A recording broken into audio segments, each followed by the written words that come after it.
So, Rama జన్మభూమిలో అదొక political game అని కొంతమంది, లేదు ముఖ్యంగా ఇప్పుడు ఒక సీఈఓని దాన్ని నియమిస్తారు. అలాగే అక్కడ ట్రస్ట్ సెక్రటరీని మార్చడం. సో, ఓవరాల్‌గా ఈ రామ జన్మభూమి ఇష్యూని మీరెట్లా చూస్తారు? నేనంటే it's very unfortunate unfortunate. But ప్రతి చోట ఉన్నటువంటిదే అంటానండి. యాహ్! నేను అంటే గ్రీడ్ అనే దానికి అది అసలు ఎక్కడ ఎటువంటి అంతు అనేది లేదు దానికి. హ్మ్. మనం చూస్తే రామ్ జన్మభూమి కదా! రామ్ జన్మభూమి మీద ఎందుకు మేజర్‌గా ఇష్యూ అవుతుందంటే ఫస్ట్ ఆఫ్ ఆల్ అది 500 సంవత్సరాల పోరాటం అది. యెస్. 500 సంవత్సరాల తర్వాత ఎన్నో ఈ 500 సంవత్సరాల్లో కూడా ఐ థింక్ 70 సార్లు, 80 సార్లు యుద్ధాల్లాగా కూడా జరిగాయి దాన్ని యెస్. వాపస్ తీసుకోవడానికి. ఇంత జరిగి లీగల్ బ్యాటిల్ అయ్యి భారతదేశం మొత్తం నుంచి కూడా కంట్రిబ్యూట్ చేసి దానికి అక్షంతల క్యాంపెయిన్ విశ్వ హిందూ పరిషత్ వాళ్ళు చేసి ఇంత సెంటిమెంట్‌తో, ఎమోషన్స్‌తో లాఠీలు దీన్ని, బుల్లెట్లు దీన్ని కట్టిన తర్వాత ఇది చెరగటం that is a very terrible thing. కానీ ఒక సింపుల్ పాయింట్ ఏంటంటే ఆ గ్రీడ్ అనేది డబ్బులు చూసిన వెంటనే ఏదో ఒక సొరచాపకి రక్తం వాసన తగిలిన వెంటనే యెస్. పిచ్చెక్కినట్టు అట్లా ఎందుకో జరుగుతుంటుంది ఇది. ఇన్‌ఫాక్ట్ అక్కడే కాదు టీటీడీలో కూడా అంటుంటారు 100 కోట్ల పైన దాకా మింగేస్తారని యెస్. అంటుంటారు. అట్లాగే ఈ లడ్లలో కూడా కల్తీ చేసటం యెస్. ఆ విషయం కూడా అది కూడా దేనికోసం మనీ హ్మ్. కోసమే కదా! మనీ మనీ కోసం. కోసం కల్తీ చేశారు దాన్ని. మీరు శబరిమల చూడండి. శబరిమలలో కూడా దాదాపుగా 5 కిలోలు వాళ్ళు మెయింటెనెన్స్ కోసం అక్కడుండే అయ్యప్ప దగ్గర కొన్ని రకరకాల బయట స్టాచ్యూస్ దగ్గర, డోర్స్ దగ్గర వెండిని తీసుకొని రెగ్యులర్ మెయింటెనెన్స్ కొంచెం మళ్ళా దాన్ని కొంచెం ప్యూరిఫై చేసి పెట్టే ప్రయత్నంలో తర్వాత వాళ్ళు ఐ థింక్ ఇది 2019లోనే ఎప్పుడో జరిగింది. తర్వాత ఇప్పుడు చూస్తే దాంట్లో 5 కిలోలు తగ్గుంది. హ్మ్. అంటే ఆ సిల్వర్ తీసుకొని దాన్ని ఇంత బండగుండ సిల్వర్‌ని ఇంకా తగ్గించి వాళ్ళు సన్నగా తిరిగిచ్చారు. అక్కడ పోయింది. గురువాయూరులో కూడా పోతున్నాయండి. అనంత పద్మనాభ స్వామి టెంపుల్‌లో పోతున్నాయండి. పళనిలో డబ్బులు పోతున్నాయండి. సో ఇవన్నీ ఎక్కడున్నా కూడా ఇప్పుడు ఇది కూడా ఎట్లా ఉంది? ప్రైవేట్ వాడు కంట్రోల్ చేసినా డబ్బులు తింటున్నాడు. రామ్ హ్మ్. జన్మభూమి కేసు అది. యెస్. అట్లా కాకుండా ఇన్‌స్టిట్యూషనల్‌గా టీటీడీ లాంటిది ఉన్నా డబ్బులు తింటున్నారు. అట్లాగే గవర్నమెంట్ సపోర్ట్ ఉంటే ఎగ్జిక్యూటివ్ ఆఫీసర్స్ తింటున్నారు. సో ఎక్కడున్నా కూడా మనం ధర్మం అనుకోని మనం దానాలు చేస్తూనే ఉన్నాం. తినేవాళ్ళు తింటూనే ఉన్నారు. హ్మ్. సో ఓవరాల్ సమాజంలో ఒక విధంగా నిజం చెప్పాలంటే అది అంటే ఎట్లా చెప్తాం? ఎందుకంటే ప్రజలు చూసి బాధపడతారు గానీ, మన ఇమ్మీడియేట్ కమ్యూనిటీలో ఉంటుంది. మనం కొనేటటువంటి తిండిలోనే కల్తీ ఉంటుంది. మనం గమనిస్తూనే ఉంటాం. కూరగాయలు ఇప్పుడు ఏమైనా ఫ్రూట్స్ వెండర్ దగ్గరికి కొన్ని కూరగాయలు పండ్లు కొంటానికి వెళ్తాం. హ్మ్. చూడకపోతే పాడైపోయి ఇచ్చేసి పడేసి పంపించేస్తారు. పంపిస్తాడు. సో ఓవరాల్ సమాజం మొత్తంలో కూడా ఒక రకమైన జాగృతి రావాలి ఇది. ప్యూర్‌లీ ఇది మన రిలీజియస్ గానే చూడటానికి కాదు. హ్మ్. ఇన్‌ఫాక్ట్ ఇప్పుడు ఇది పొలిటికల్‌గా కూడా it will be a massive issue. ఎందుకంటే బీజేపీ ఫార్మ్ అయిన బేసిస్సే ఒకటి వాళ్ళు రామ్ జన్మభూమి మీద యెస్. పట్టుకొని హ్మ్. అప్పట్లో మురళీ మనోహర్ జోషిజీ, అద్వానీజీ వీళ్ళందరూ పట్టుకొని రైజ్ చేశారు. రథయాత్ర. హ్మ్. అందుకనే పొలిటికల్‌గా సరైన అస్త్రం దొరికింది. ఇప్పుడు కూడా ఏమన్నారు? 39 రోజులు సీసీటీవీ కెమెరా ఫుటేజ్ మాత్రమే గమనిస్తే దాంట్లో 8 కోట్లు పోయినట్టు తెలిసింది. హ్మ్. రైట్ 39 రోజులు మాత్రమే. దాని ముందర ఎన్నో నెలలు జరుగుతూనే ఉంది. హ్మ్. ఇంటర్నల్‌గా ఎవరికో తెలిసినే ఉంది గానీ వాళ్ళు ఎవ్వరు మాట్లాడలే. టైం చూసుకొని చెప్పారు. ఎవరికి అఖిలేష్ యాదవ్‌కి, సమాజ్‌వాదీ పార్టీకి చెప్పారు కాబట్టి ఇప్పుడు 1 ఇయర్ అవే ఫ్రమ్ ఎలక్షన్స్‌కి ఇప్పుడు వాళ్ళ అస్త్రంలాగా వదిలారు. కానీ దీని ముందర కూడా ఎంతో జరుగుతూనే ఉంది. ఇన్‌ఫాక్ట్ మీరు రిపోర్ట్స్ చదివితే ఇన్వెస్టిగేషన్ చేస్తుంటే లిటరల్‌గా డబ్బులు ఎట్లా దాచిపెట్టారంటే ఇప్పుడు వాళ్ళలో అందరూ అక్కడ లోకల్ ట్రస్ట్ వాళ్ళు అక్కడ కౌంటింగ్ చేసేవాళ్ళు. హ్మ్. ఒక్కొక్కళ్ళు పెద్ద పెద్ద కార్లు కొనేసారు. Luxury cars yes. కొనేసారు. ఫ్లాట్లు. ఒకళ్ళ ఇంట్లో ఆవు పేడ లోపల దొరికింది వాళ్ళకి క్యాష్ స్టాష్. హ్మ్. అంటే లిటరల్‌గా డబ్బులు ఎక్కడ దాచిపెట్టాలో తెలియక ఇట్లా బయట నుంచి గోబర్ తీసుకొచ్చి గోబర్ లోపల కుక్కి పెట్టి దాచిపెట్టేటాలు హ్మ్. ఇట్లాంటివి చేయటాలు.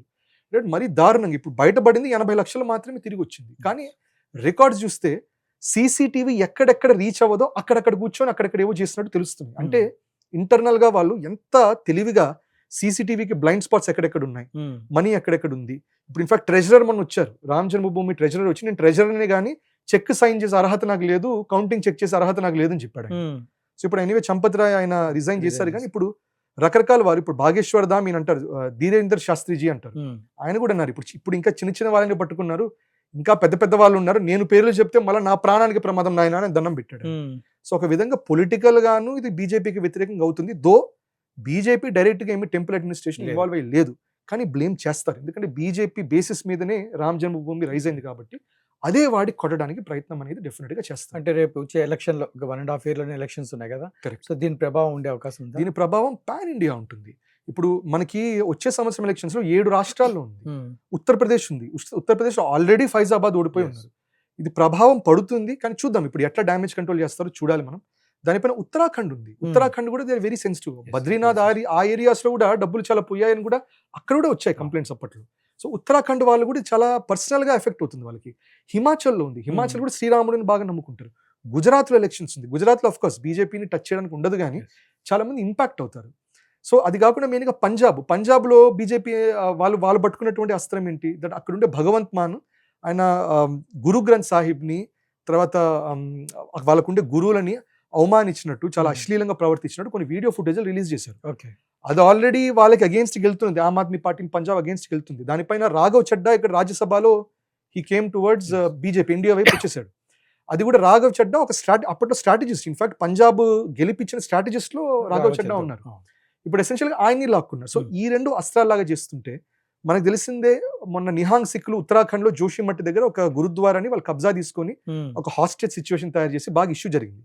బాగా రెచ్చగొట్టారు పోలీసులు యాక్షన్ తీసుకోమని. కానీ పోలీసులు కూడా తెలివిగా యాక్షన్ తీసుకోకుండా నెగోసియేషన్స్ ద్వారా ఎట్లాగో సాల్వ్ చేశారు అది. సో ఒకవైపు ఇది కూడా పంజాబ్ వాళ్ళు కూడా ఇప్పుడు ఇది వాడతారు. దాని అక్కడ కోర్ హిందూ ఓట్స్ ఏది ఉందో బీజేపీకి రాకుండా బాగా ఈ రామ్ జన్మభూమి విషయం మీద బాగా రైజ్ చేస్తారు. సో పొలిటికల్గా ఇది పెద్ద ఛాలెంజ్ అనేది అవుతుంది బీజేపీకి. వాళ్ళు చేసేది వాళ్ళు చేస్తారు కానీ it is a big issue. కానీ మనకి ఒక సామాజికంగా మనం అర్థం చేసుకోవాల్సింది ఏంటంటే ఈ గ్రీడ్ అనేది ప్రతి చోట ఉంది. అందుకని ఇప్పుడు అఫ్ కోర్స్ మనం దానం చేసేటప్పుడు మనం ఇవ్వాలి అనే ఉద్దేశంతో ఇవ్వాలి, కానీ జనరల్గా అంటాం ఎవరికి ఇస్తున్నావు ఏంటి పట్టించుకోవాలి, ఫస్ట్ నువ్వు ఇవ్వాలనేది నీకు అది కల్టివేట్ చేసుకో అంటారు. కానీ ఇట్లాంటిది జరిగేటప్పుడు కొంచెం మనకి నమ్మకం అనేది దెబ్బతింటుంది. ఇప్పుడు నేను ఇచ్చే డబ్బులు నిజంగా స్వామికి వాడతారా, లేకపోతే అన్నదానాలకు వాడతారా, లేకపోతే గురుకులాలకు వాడతారా, లేకపోతే ఎవడో ఇట్లా గోబర్ లోపల దాచిపెట్టి వెళ్ళి ఫార్చ్యూనర్ కార్ కొనుక్కుంటాడు. వెల్ఫైర్ కారు ఒక వీడియో చూస్తే టొయోటా వెల్ఫైర్ కార్. వెల్ఫైర్ అంటే ఎవరైతే లిటిల్ గా మెగాస్టార్ చిరంజీవి గారును అట్లాగే మన సమంత కూడా నడుపుతున్నటువంటి, అంటే వాళ్ళు కూర్చొని వచ్చేటువంటి కార్ అది. One of the costliest cars, అది కోట్లలో ఉంటుంది. ఆ కారు కూడా కొన్నారు వాళ్ళకి. అంటే ఎంత డబ్బులు వాళ్ళు తీసుకొని ఉంటే అవన్నీ ఉంటాయి. సో ఐ థింక్ ఈ ఎంటైర్ సినారియోలో చూద్దాం, పొలిటికల్ ఒక ఛాలెంజ్ అయితే సివిలైజేషన్ లో కూడా ఇప్పుడు డెఫినెట్ గా మన మీద వేరే మతాల వాళ్ళు లేకపోతే ఎథీస్ లేకపోతే కామ్యూనిస్ట్ అయినా కూడా న్యాచురల్ గా అనే మాట ఇది, దట్ కామ్యూనిస్ట్ అంటుంటారు religion is the opium of masses అంటే. దానికి వాళ్ళు కూడా ఒక అస్త్రం లాగా దొరికింది. దట్ మీరు పిచ్చోళ్ళలాగా మీరు దానాలు చేస్తూనే ఉన్నారు, చూడండి ఏమైందో అంటారు. సో మన వాళ్ళకు కూడా మన నెక్స్ట్ జనరేషన్కి నమ్మకం పోతుంది, ఎందుకు చేయాలి దానం, ఎవరి కోసం చేయాలి దానం అనే మాట వస్తుంది.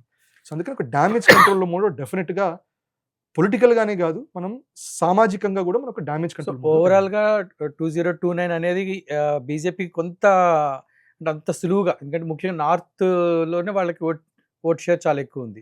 సో ఇవన్నీ మీరు చెప్పిన స్టేట్స్ అన్ని చూస్తే ఆల్మోస్ట్ అంటే ఆ నార్త్ బెల్ట్ ఎక్కువ ఉన్నాయి. సో కొంత గడ్డు కాలమే బీజేపీకి. 2027 కొంచెం కఠినంగా అవుతుంది, బట్ చూడాలి వాళ్ళు ఎట్లా అది కౌంటర్ చేస్తారు. వాళ్ళు ఎస్ఐటీ పెట్టారు కానీ సరైన యాక్షన్ తీసుకుంటే సమ్ లెవెల్ ఆఫ్ ట్రస్ట్ అనేది వస్తుంది. సరైన యాక్షన్ తీసుకోకపోతే మాత్రం డెఫినెట్ గా అది కూడా వాళ్ళకి అగేన్స్ట్ గా వెళ్తుంది. సో చూద్దాం ముందు ఏమవుతుంది.